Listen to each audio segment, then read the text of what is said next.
A paz do Senhor, meus amados irmãos e minhas irmãs. Estamos aqui mais uma vez no nosso curso de Teologia Online, nosso curso à distância, disciplina de homilética. Lembrando que homilética é a arte de preparar e pregar sermões bíblicos. Hoje vamos dar início à nossa aula 6, que tem como tema Como preparar um sermão expositivo. Eu sou o professor Humberto Carlos e sejam bem-vindos a mais uma aula. Meus irmãos, quais são as vantagens do sermão expositivo? Nós podemos aqui pelo menos destacar 4 principais vantagens. A primeira, que garante a mensagem de Deus. Então, por estar baseado e estruturado num texto bíblico, não há o risco de pregar um assunto supérfluo, já que o próprio texto e a mensagem, cujas ideias são apresentadas no sermão. Então, através do sermão expositivo, nós vamos estruturar, pesquisar cada vez mais sobre a ideia daquele texto. Então, isso faz com que o pregador, venha se aprofundar mais dentro daquele texto bíblico. Ele honra a Bíblia. Por quê? Ele vai extrair, né, a ideia do autor.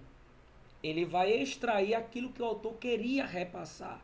Porque dentro do sermão expositivo, o pregador vai ter tempo de pesquisar e abordar um versículo bíblico, extraindo tudo aquilo que o autor queria falar através dele.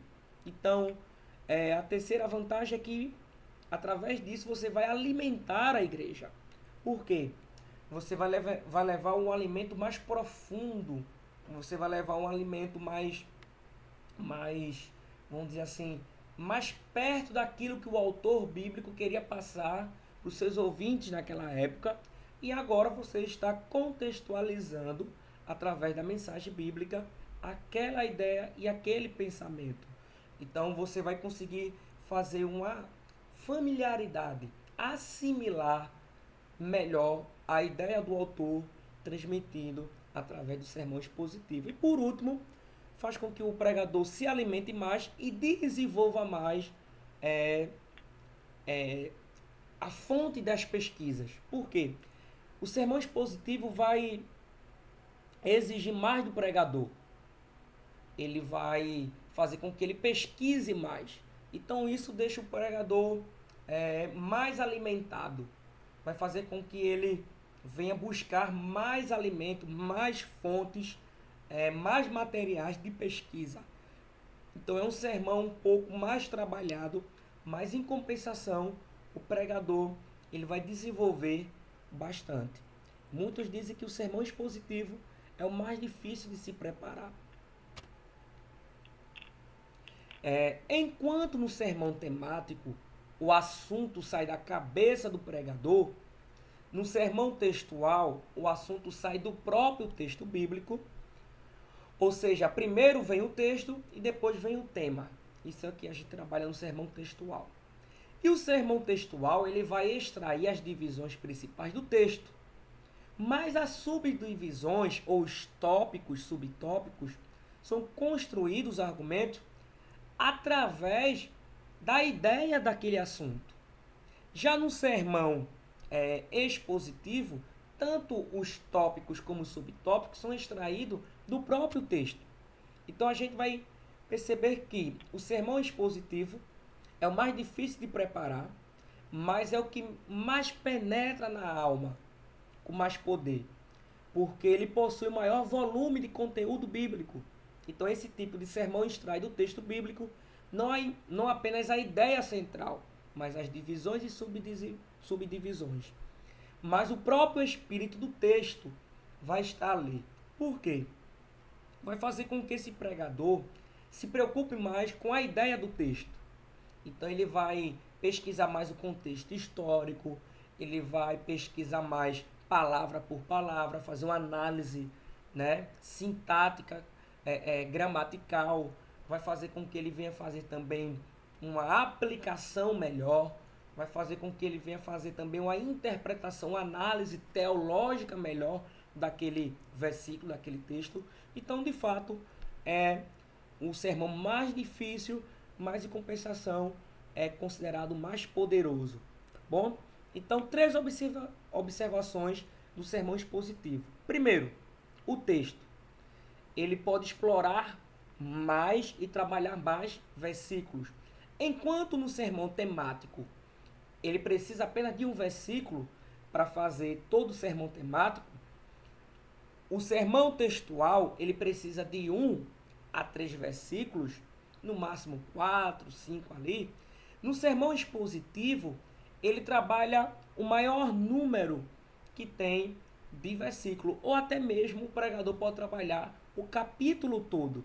Então, no sermão expositivo, a quantidade de texto, a exploração de versículo é maior do que o temático e o textual. O tempo, no mínimo, para se trabalhar um sermão expositivo, expor ele, pregar ele, ministrar ele, é no mínimo 30 minutos. Então, o pregador precisa de tempo. É um sermão muito poderoso para, dentro do ambiente hoje de algumas denominações, para estudos de departamentos, para quando se escolhe um texto, para questão mais de estudo. Pode-se pregar dia de domingo uma mensagem, professor? Sermão expositivo? Pode sim, desde que você tenha tempo, no mínimo 30 minutos, para se pregar um sermão expositivo. E a liturgia, como falei, ele está dentro do estudo e pode ser também trabalhado no culto de pregação. Vamos dizer assim, numa questão de se tratando de uma palestra, as palestras elas são mais temáticas, tá bom? Então, um sermão expositivo numa palestra, ele não vai surtir tanto efeito. Só se for uma palestra falando sobre exegese acerca de um texto. Aí sim, você vai usar o sermão expositivo. Mas numa palestra que é falando sobre namoro, noivado, casais, então vai ser temas temáticos. Então você vai pegar vários, vamos dizer assim, vários versículos para aquele tipo de trabalho que é chamado de palestras, tá bom? E dentro de um ambiente mais de estudo específico, aí sim, o sermão expositivo ele é muito aconselhado. Vamos lá. Dentro do sermão expositivo, você pode explorar as qualidades de um personagem bíblico. Um exemplo que nós temos aqui, o texto é Lucas capítulo 7, versículo 1 ao 10. Perceba que a quantidade de versículo é bem maior. A ideia central é o cristianismo prático do centurião. O texto vai dizer que, e depois de concluir todos esses discursos perante o povo, entrou em Cafarnaum. E o servo de um centurião, a quem muito estimava, estava doente e moribundo. E quando ouviu falar de Jesus, enviou-lhe um dos anciões dos judeus, rogando-lhe que viesse curar o seu servo. E chegando eles junto de Jesus, rogaram-lhe muito, dizendo: ele é digno que lhe conceda isto, porque ele ama a nossa nação, ele mesmo nos edificou a sinagoga. E foi Jesus com ele. Mas quando já estava perto da casa, enviou-lhe o centurião um amigo, dizendo: Senhor, não te incomodes, porque não sou digno que entre debaixo do meu telhado. E por isso, nem ainda me julguei digno de ir ter contigo. Dize, porém, uma palavra ao meu criado, e ele sarará. Porque eu também sou um homem sujeito à autoridade. E tenho soldados sob o meu poder. Digo a este, vai, e ele vai. Digo a outro, vem, e ele vem. E ao meu servo, faz isto, e ele faz. Ouvindo isto, Jesus maravilhou-se dele. Voltando-se, disse à multidão que o seguia: digo-vos que nem ainda em Israel tenho achado tanta fé. E voltando para casa, os que foram enviados acharam são o servo enfermo. Então, como a gente vai preparar esse sermão expositivo? Nós temos aí 10 versículos. Vamos lá. Primeiro, nós temos o texto, preparando um esboço expositivo. Você vai pegar o texto, Lucas capítulo 7, versículo 1 ao 10.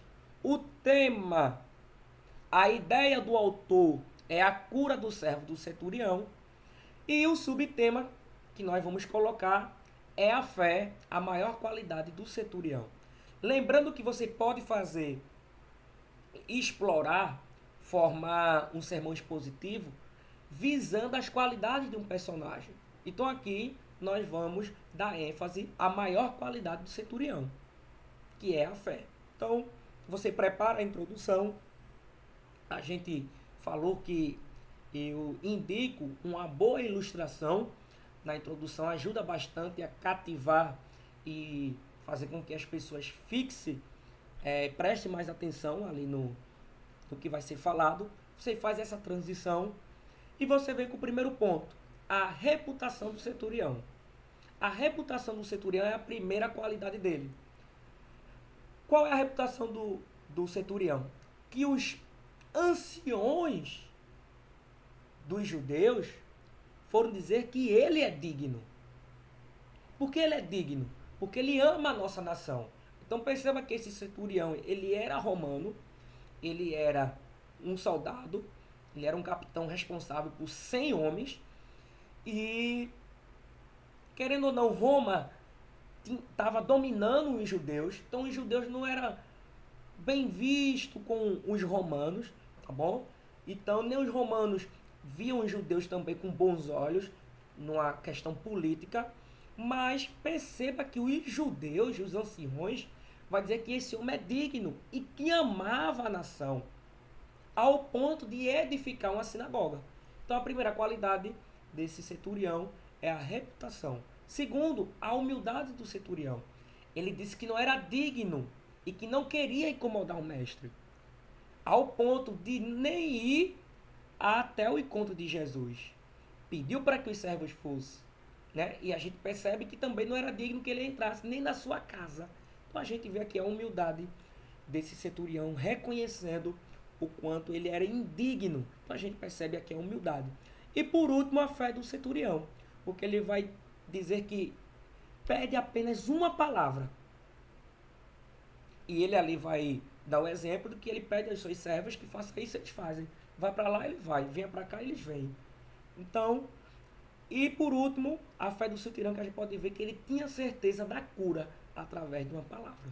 Então aqui você agora vai concluir fazendo um resumo aplicativo e um apelo.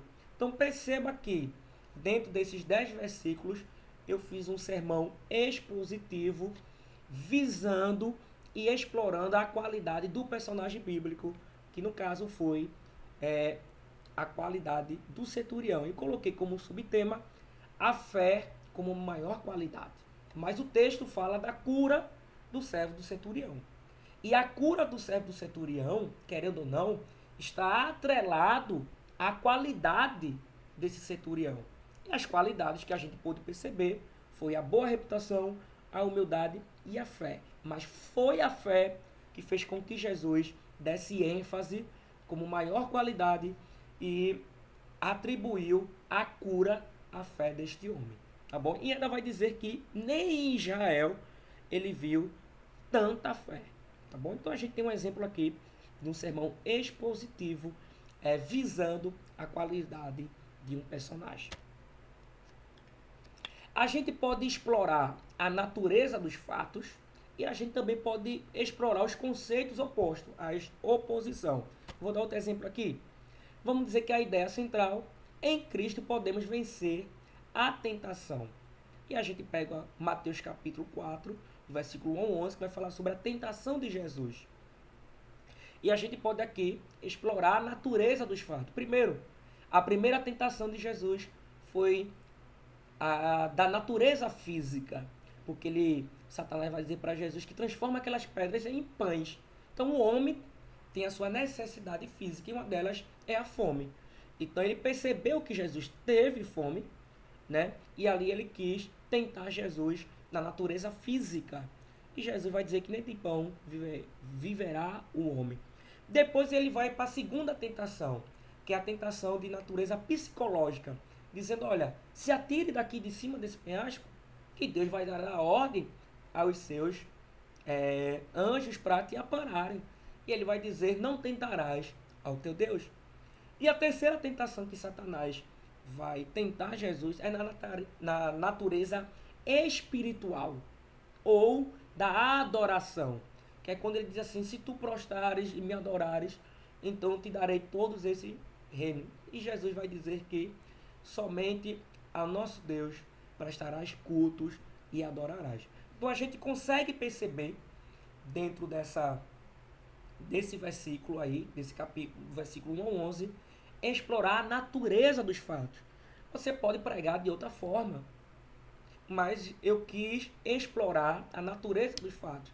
E que assim como Jesus venceu, né, a tentação, nós também podemos vencer. Eu posso até pregar esse texto de outra forma.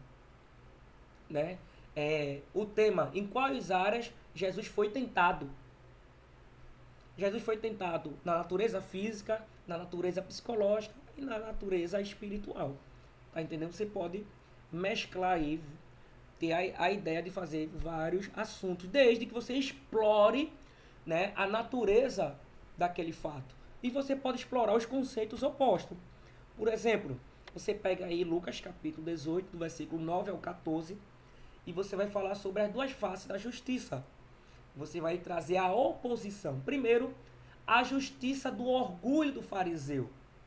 Você, como vai ver esse texto, você vai perceber o orgulho do fariseu quando estava ali dizendo que não era como aquele publicano, apontando os erros. E você vai ver a justiça do humilde publicano. E depois você vai ver a justiça do pecador arrependido, que Jesus vai explorar. Então você percebe que você pode trabalhar num sermão expositivo ideias opostas. Perceba que a quantidade de versículo é maior do que um temático e até propriamente um textual. Ele lembra muito textual, mas ele é diferente do textual porque os tópicos e os subtópicos vai estar na ideia do próprio autor da Bíblia, certo? Vamos lá. Como preparar um sermão temático, textual e expositivo? Eu agora vou mostrar as 3 formas diferentes que a gente veio aprendendo nessas últimas aulas. Lembrando que no sermão temático, primeiro a ideia está na minha cabeça, do pregador. Eu quero falar sobre o chamado. E o texto que eu escolhi foi Gênesis 12, do 1, capítulo 1, versículo 2, versículo 3, do 1 ao 5. E o tema foi as 3 marcas do chamado de Abraão. E no sermão temático eu botei um chamado desafiador, porque Abraão teve que sair do meio da sua terra, do meio da sua parentela, para uma terra que Deus ia mostrar. Então foi um chamado desafiador. Isso a gente vai e trabalha o capítulo 12, versículo 1 ao 3. Foi um chamado triunfante. A segunda marca do chamado de Abraão foi um chamado triunfante. Por quê?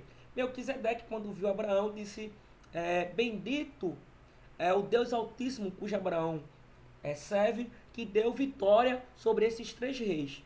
Então, foi um chamado triunfante. Por último, um chamado abençoado e provedor, porque Abraão teve seu filho Isaque, e dentro ali, Deus pede para que Abraão venha oferecer o seu filho, e ali Deus provê o cordeiro, que se apresenta como Jeová Jireh, o Deus provedor. Então a terceira marca do chamado de Abraão, que foi um chamado abençoado e provedor. Então esse é um sermão temático. Perceba que no sermão temático eu citei capítulo 12, capítulo 14 e o capítulo 22. É temático. A ideia é falar sobre as 3 marcas de um chamado. Quando eu vou falar de um sermão textual, eu já vou me deter apenas em 3 versículos. Por que Deus chamou Abraão? Versículo 1. Para que saísse de uma terra para uma nova terra. Versículo 2. Porque Deus chamou Abraão? Para que se tornasse pai de uma grande nação. Versículo 3. Por que Deus chamou Abraão? O próprio texto vai dizer. Para que fosse abençoado e se tornasse uma bênção. Perceba que no sermão textual, todo meu tópico, toda a minha ideia, todos os meus argumentos está nos versículos 1, 2 e 3. E aí eu trabalho esses 3 versículos. Agora, como eu vou trabalhar um sermão expositivo? O assunto é o chamado, né? O texto vai de Gênesis capítulo 12, do versículo 1 ao 20, tá bom? Vou trabalhar o capítulo todo. E eu vou trabalhar como tema, que já está na Bíblia, a chamada de Abraão. E o início da chamada de Abraão é marcada por o chamado de Abraão e Abraão no Egito. Então eu vou dividir o capítulo 12 em 2 partes. Primeiro, Deus chama Abraão, do versículo 1 ao 9, e depois nós vamos ver Abraão no Egito, do versículo 10 ao 20. Mas dentro da primeira parte, que Deus chama Abraão, a gente vai ver do versículo 1 ao 3 a chamada de Abraão, do versículo 4 ao 6 a obediência de Abraão, porque Abraão obedeceu e saiu, e do versículo 7 ao 9 a gente vai ver a adoração de Abraão quando levanta um altar ao Deus Altíssimo. Então a gente percebe que a chamada de Abraão é marcada também pela chamada, pela obediência e pela adoração. Abraão no Egito, a gente vai ver que Abraão já enfrenta as dificuldades. Primeiro, a fome, do versículo 10 ao 12. Do versículo 13 ao 18, em vez de ser uma bênção, Abraão foi um causador de problemas, porque ele vai mentir dizendo que Sara era sua irmã. E ali, Abimeleque toma Sara e leva para o seu palácio. E ali Deus castiga, né? Faraó castiga seus criados, castiga o seu gado e toda a terra, por causa da mentira de Abraão. Então, em vez de ser uma bênção que Deus pediu, Abraão foi um causador de problemas no Egito. Por isso, no versículo 19 e 20, Abraão é expulso do Egito. Então, perceba que no sermão expositivo, você vai trabalhar o capítulo todo, você vai ter mais chance de trabalhar. Claro que eu não estou abordando como foi essa chamada, a obediência. Estou apenas apresentando o meu esboço, como é que se faz um sermão expositivo. Então perceba que o tópico, Deus chama Abraão, os subtópicos está dentro do próprio texto. Então o sermão expositivo, ele é muito rico, se trabalha muito mais versículos, tá bom? Então, a atividade da semana vai ser qual? Explorar os conceitos opostos. E aí a gente vai ver as duas faces da justiça. O que é que vocês vão fazer? Vocês vão fazer a introdução e os subtópicos e a conclusão desse esboço. Então, a justiça e o orgulho do fariseu. Você vai colocar lá, vai pontuar os subtópicos. Qual foi o orgulho desse fariseu? Você vai colocar o primeiro orgulho, segundo orgulho. Se tiver 3, coloca lá. O próprio texto vai dizer. A justiça do humilde publicano. Aonde é que a gente vai identificar a humildade do publicano? Primeiro, segundo, você vai colocar os subtópicos. O versículo vai dizer. E a justiça do pecador arrependido. Qual foi a justiça? Onde é que você vai encontrar isso? Então você vai fazer os subtópicos dentro do próprio texto. Então o sermão expositivo, a ideia do tópico está no próprio texto e os subtópicos também dentro do texto. Então isso faz com que o pregador venha explorar melhor o texto. E por último você vai fazer a conclusão e o apelo. Então que Deus vos abençoe. Eu acredito que deu para entender aí como é que se faz um sermão expositivo. A gente pôde perceber que ele explora mais o texto, tá bom? Então que os irmãos, se tiver alguma dúvida, volta a olhar aí o conteúdo, o vídeo, e pode entrar em contato comigo que a gente vai estar disponível para tirar todas as dúvidas. Então que Deus vos abençoe, que vocês sejam verdadeiros pregadores e homens de Deus e mulheres de Deus, e que possam dominar não só o sermão temático, textual, como o expositivo. Então que Deus vos abençoe e façam de vocês grandes expositores bíblicos para a honra e a glória de Deus.